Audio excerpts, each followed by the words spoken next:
Vamos lá. Lula tem alguma razão nesse questionamento às taxas de juros e a responsabilidade do BC nisso? Bom, o primeiro ponto que a gente tem que destacar é que, de fato, o presidente da República pode emitir as opiniões que bem entender sobre a economia, sobre os juros, sobre a questão fiscal, as contas públicas, a renda, o emprego. O problema é que, justamente por ele ser o presidente da República, declarações dessa natureza têm impactos imediatos sobre o chamado mercado. Veja, o governo ele tem um déficit público, receita menos despesa, igual a um saldo negativo. Portanto, ele precisa de quem tem poupança, que é o mercado financeiro, para financiar esse déficit. Ele faz isso emitindo títulos públicos. Quando vem declarações que vão na direção de ataque ao Banco Central, de desrespeito ao presidente do Banco Central, que, aliás, o Roberto Campos Neto vem fazendo um trabalho muito positivo à frente da instituição, então acaba se aumentando esse custo de financiamento da dívida, justamente o efeito oposto que o presidente gostaria de produzir. Se ele quer juros mais baixos, e todos nós queremos, porque o juro mais baixo estimula o investimento, o consumo, o crédito para essas duas coisas, então é preciso fazer uma lição de casa que é bastante difícil, Josias e Fabiola, que é o ajuste fiscal. É preciso ter o controle das despesas, das contas públicas. A dívida pública esse ano vai subir, justamente porque os juros estão elevados e a projeção de déficit público é também superior a 120 bilhões de reais, num cenário, inclusive, conservador. Então, esse caminho duro é que precisa começar a ser pensado, em vez de ficar nos ataques, né, ao Banco Central, que acabam não ajudando em nada. Josias, você acha que vai aumentar ainda essa pressão? Lula deveria fazer essa pressão para a retirada de Campos Neto da presidência do BC, Josias? Acho que o Lula erra, né, Fabíola? Inclusive porque nós temos que notar que o Roberto Campos Neto foi um banqueiro central independente também no governo Bolsonaro.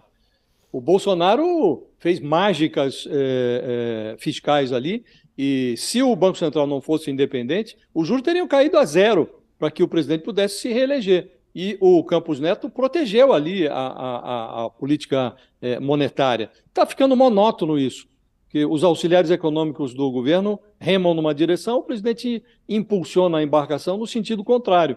Ainda não surgiu alguém capaz de explicar a lógica que se esconde aí atrás desse comportamento do Lula. Mas seja qual for a lógica, a estratégia não está funcionando.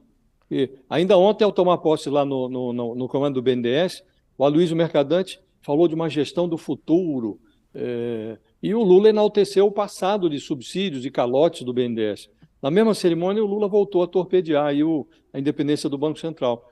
Disse que é injustificável essa taxa de 13,75% de juros anual, né? E o ministro da Fazenda, o Fernando Haddad, está tentando colocar, nesse momento, em pé ajustes, reformas que levem justamente à queda dos juros.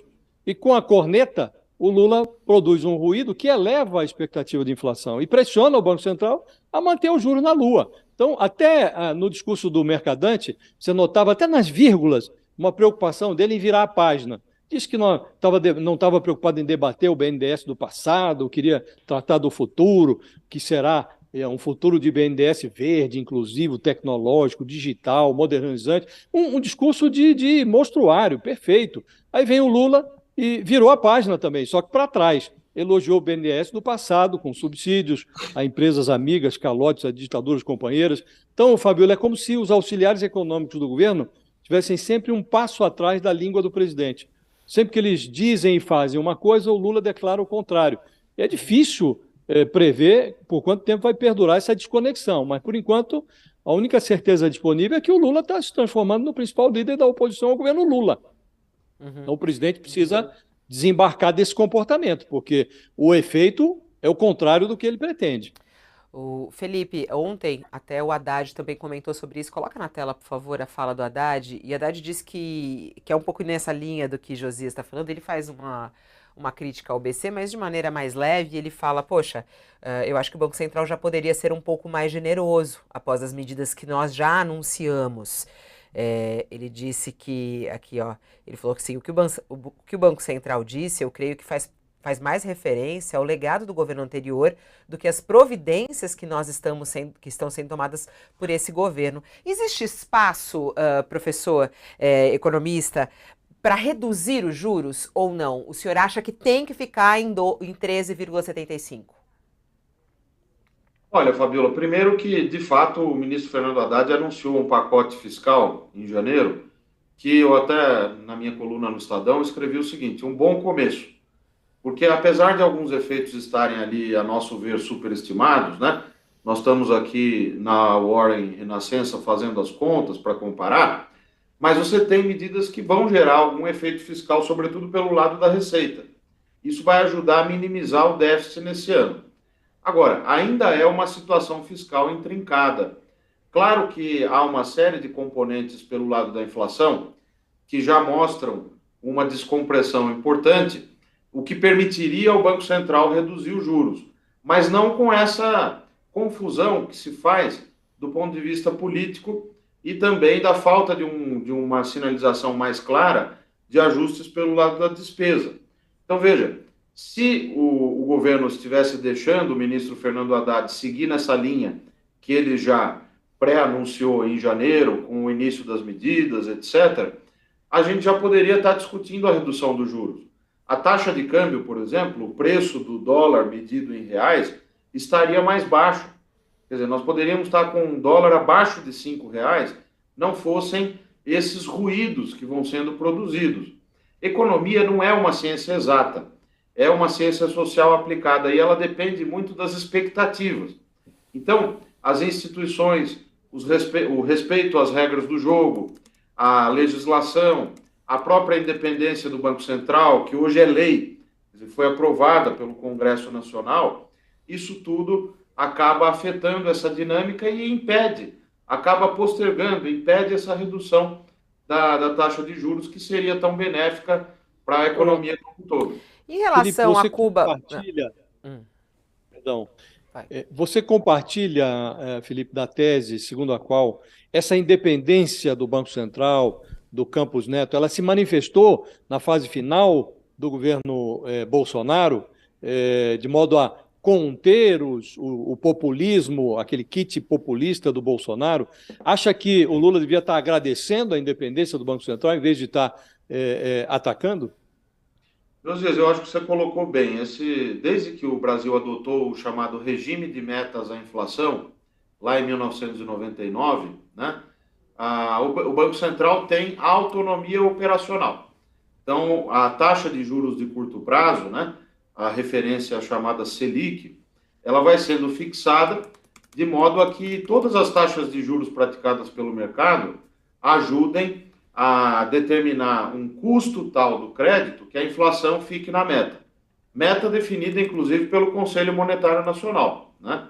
Agora, quando vem a formalização por meio da independência, os políticos deveriam agradecer, porque você tira um problema da mão do presidente, né? Ele não precisa ser mais pressionado, nem pode, por exemplo, pela indústria, por certos setores da sociedade que sempre pedem redução voluntarista dos juros, ele nem pode, porque a lei diz que o Banco Central é autônomo, é independente e tem que decidir de acordo com os seus modelos econômicos, de acordo com a avaliação da conjuntura interna e externa. Então, eu concordo com você. Eu acho que, na verdade, o presidente Lula deveria entender que o Banco Central é a solução, não é o problema. Deixa o Banco Central fazer o trabalho dele e o governo tem que focar na política fiscal. Como o ministro Haddad vem sinalizando, a própria ministra Simone Tebet, que fez um bom discurso inaugural, né, um discurso de posse, falando na revisão periódica da despesa, na necessidade de se avaliar os programas nas mais diversas áreas do orçamento, para que a gente tenha a responsabilidade fiscal para valer. A responsabilidade fiscal é a responsabilidade com o uso do dinheiro público. É aí que o governo tem que se dedicar. Até para poder aumentar investimentos, para poder gerar uma série de incentivos para o crescimento econômico.